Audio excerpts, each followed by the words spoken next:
চলো কিছু রান্না করি। বাইরে হচ্ছে ঝমঝমিয়ে বৃষ্টি, ফ্রিজে আছে ঘরে পাতা পনির, তাই খুব সহজ উপায়ে আমি যেভাবে চিলি পনির বানাই সেই রেসিপিটাই আজকে তোমাদের সাথে শেয়ার করব। প্রথমেই পনিরটাকে পিস করে কেটে নিচ্ছি, এরপর একে একে ক্যাপসিকাম পেঁয়াজ কিউব করে কেটে নিলাম, কয়েকটা কাঁচা লঙ্কাও চিড়ে নিলাম, আর নেব কিছুটা আদা রসুন গ্রেট করে। এবার রান্নাটা শুরু করব।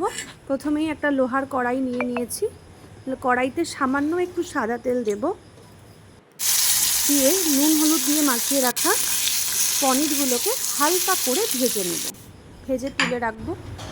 আবার কড়াইতে তেল দিয়ে কিছুটা রসুন তেলের মধ্যে দিয়ে দেব।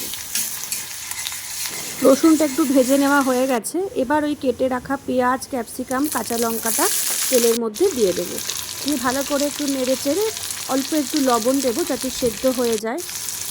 এরপরে দেব গ্রেট করে রাখা আদা, ভালো করে মশলাটা নেড়ে চেড়ে নেব এবং পনিরটা কড়াইতে অ্যাড করে দেব। লোহার কড়াইতে যদি চাইনিজ খাবার রান্না করা যায় টেস্ট হয় অসাধারণ। তোমরা চাইলে অন্য কিছুতেও রান্না করতে পারো।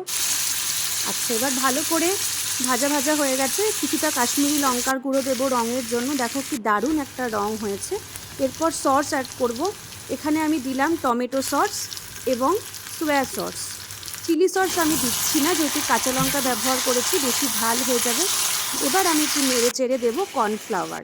এই কর্নফ্লাওয়ারটাকে গরম জলের মধ্যে একটু গুলে নিয়ে আমি অ্যাড করে দিলাম। এবার একটু নেড়ে চেড়ে ভালো করে কষাবো 5 মিনিট।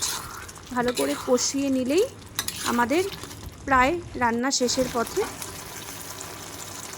কিছুটা সাদা তিল আমি ছড়িয়ে দিলাম ওপর থেকে, দেবো একটু ধনে পাতা আর দেবো সামান্য বাটার। ব্যাস, গোলমরিচের গুঁড়ো অল্প করে একটু ওপর থেকে ছড়িয়ে দিলেই রেডি সহজ উপায়ে চিলি পনির।